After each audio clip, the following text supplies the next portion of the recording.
ఎవరి కోసం కట్టిండ్రు అధ్యక్ష? ఎవరి కోసం ఆ సచివాలయము? ప్రజాప్రతినిధుల కోసం, ప్రజల సందర్శన కోసం కాదా?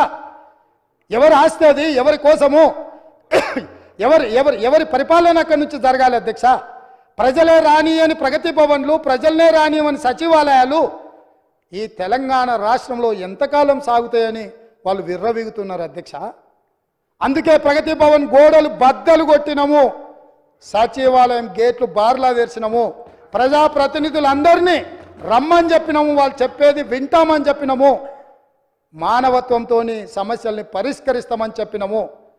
అందుకే ఈరోజు అధ్యక్ష తమరి ద్వారా వారు బాధ్యతాయుతమైన ప్రతిపక్షంగా సమస్యల్ని లేవనెత్తండి, పరిపాలనలో సహకరించండి. కేంద్ర ప్రభుత్వం దుర్మార్గంగా ప్రాజెక్టులను ఆక్రమించుకోవాలనుకుంటే రండి, కలిసి కొట్లాడదాం.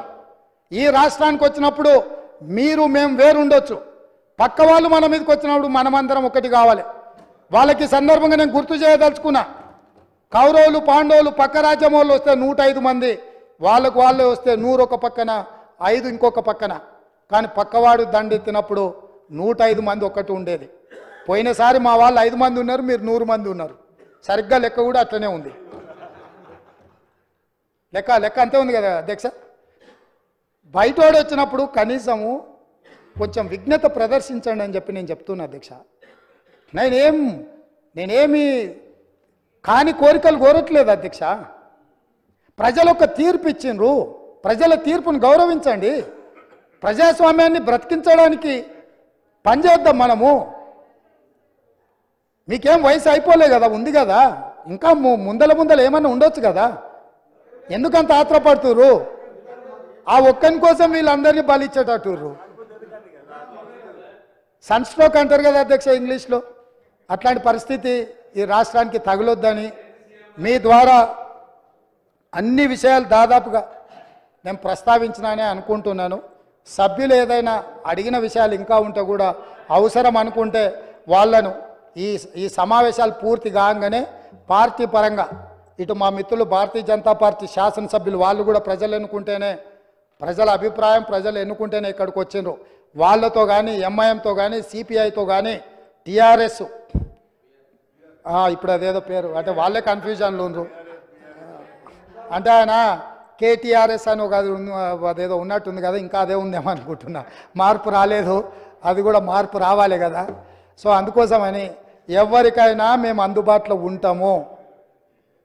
మేము మీకోసము, ప్రజల కోసము, ప్రజల సమస్యలు మీరు ఏం తీసుకొచ్చినా వింటాము. మాకు మనసు ఉంది, ఈ ప్రభుత్వం మనసున్న ప్రభుత్వము, మేము బాధ్యతతో వ్యవహరిస్తాము. ఇక్కడ వివరణ ఇచ్చింది ఒకవేళ ఇంకా మీరు ఆశించినా రాబోయే చర్చలలో మిగతా విషయాలు మాట్లాడదాం. ప్రభుత్వంలో ఎప్పుడైనా సచివాలయంలో నేను అందుబాటులో ఉంటాను, నా కార్యాలయ అధికారులు అందుబాటులో ఉంటారు. ప్రతిరోజు వచ్చిన వాళ్ళందరినీ మేము కలుస్తూనే ఉన్నాము. మేము ఎవరిని కలవకుండా వివక్ష చూపించము, మాకు భేషజాలు లేవు. మేము వచ్చి కలిసినంత మాత్రాన అనవసరమైన ప్రచారాలు కూడా కల్పించే దుర్బుద్ధి కూడా మాకు లేదు. మీరెవరు భయపడాల్సిన పని లేదు. అక్కడ ఉన్న 39 మందిలో ఎవరైనా ఎప్పుడైనా రావచ్చు, కలవచ్చు. ఎవరు మిమ్మల్ని అనుమానించినట్టు చూస్తే, మీకు ఏదైనా ఇబ్బంది ఉందని మీరు ఏదన్నా అనుకుంటే అట్లాంటివి అన్నిటిని కూడా పక్కన పెట్టండి. రండి, మన రాష్ట్రాన్ని పునర్నిర్మించుకుందాం. 9.5 సంవత్సరాల్లో జరిగిన విధ్వంసాన్ని మళ్ళీ ఈరోజు పునర్నిర్మించుకోవడానికి అవసరమైన సహకారం అందరి నుంచి నేను ఆశిస్తున్నా అధ్యక్ష. ఒక రైతు బిడ్డగా చిన్న వయసులో నాకు ఈ గొప్ప అవకాశం వచ్చింది.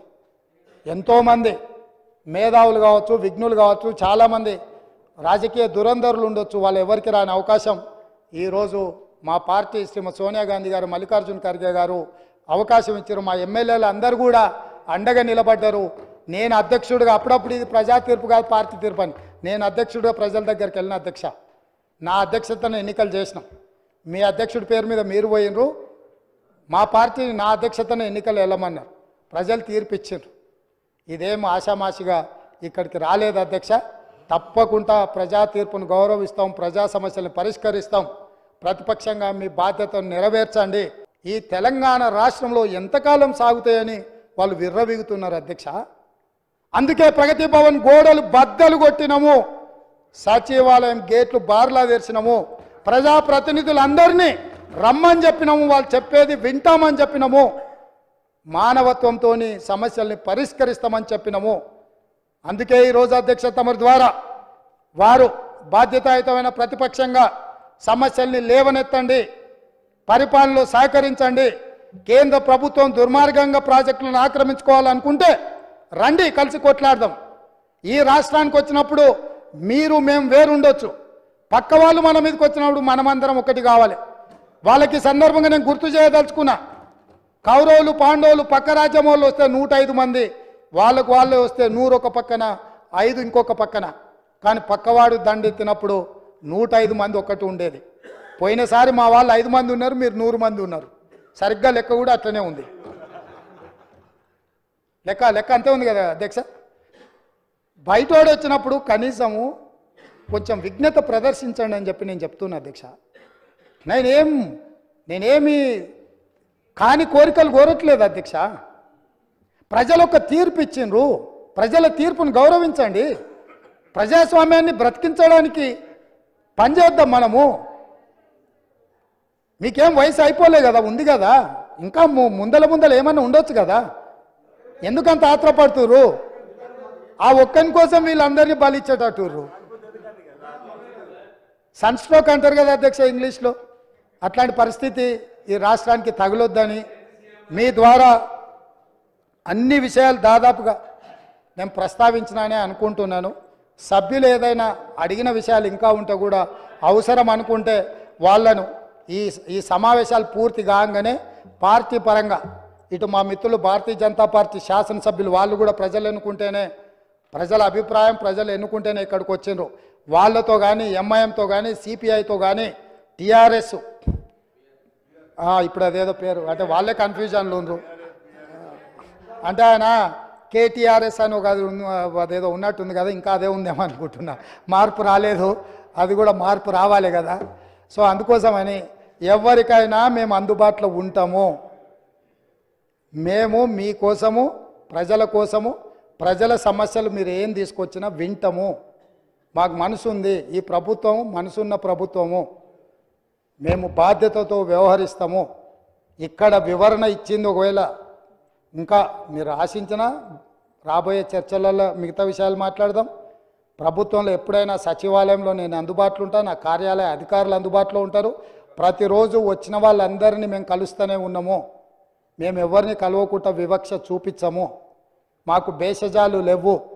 మేము వచ్చి కలిసినంత మాత్రాన అనవసరమైన ప్రచారాలు కూడా కల్పించే దుర్బుద్ధి కూడా మాకు లేదు. మీరెవరు భయపడాల్సిన పని లేదు. అక్కడ ఉన్న 39 మందిలో ఎవరైనా ఎప్పుడైనా రావచ్చు, కలవచ్చు. ఎవరు మిమ్మల్ని అనుమానించినట్టు చూస్తే, మీకు ఏదైనా ఇబ్బంది ఉందని మీరు ఏదన్నా అనుకుంటే అట్లాంటివి అన్నిటిని కూడా పక్కన పెట్టండి. రండి, మన రాష్ట్రాన్ని పునర్నిర్మించుకుందాం. 9.5 సంవత్సరాల జరిగిన విధ్వంసాన్ని మళ్ళీ ఈరోజు పునర్నిర్మించుకోవడానికి అవసరమైన సహకారం అందరి నుంచి నేను ఆశిస్తున్నా అధ్యక్ష. ఒక రైతు బిడ్డగా చిన్న వయసులో నాకు ఈ గొప్ప అవకాశం వచ్చింది. ఎంతోమంది మేధావులు కావచ్చు, విఘ్నులు కావచ్చు, చాలామంది రాజకీయ దురంధరులు ఉండొచ్చు, వాళ్ళు ఎవరికి రాని అవకాశం ఈరోజు మా పార్టీ శ్రీమతి సోనియా గాంధీ గారు, మల్లికార్జున ఖర్గే గారు అవకాశం ఇచ్చారు. మా ఎమ్మెల్యేలు అందరూ కూడా అండగా నిలబడ్డారు. నేను అధ్యక్షుడిగా, అప్పుడప్పుడు ఇది ప్రజా తీర్పు కాదు పార్టీ తీర్పు అని, నేను అధ్యక్షుడిగా ప్రజల దగ్గరికి వెళ్ళిన అధ్యక్ష. నా అధ్యక్షతను ఎన్నికలు చేసినాం. మీ అధ్యక్షుడి పేరు మీద మీరు పోయినరు, మా పార్టీని నా అధ్యక్షతను ఎన్నికలు వెళ్ళమన్నారు. ప్రజలు తీర్పు ఇచ్చిండ్రు. ఇదేం ఆషామాషిగా ఇక్కడికి రాలేదు అధ్యక్ష. తప్పకుండా ప్రజా తీర్పును గౌరవిస్తాం, ప్రజా సమస్యలను పరిష్కరిస్తాం. ప్రతిపక్షంగా మీ బాధ్యతను నెరవేర్చండి.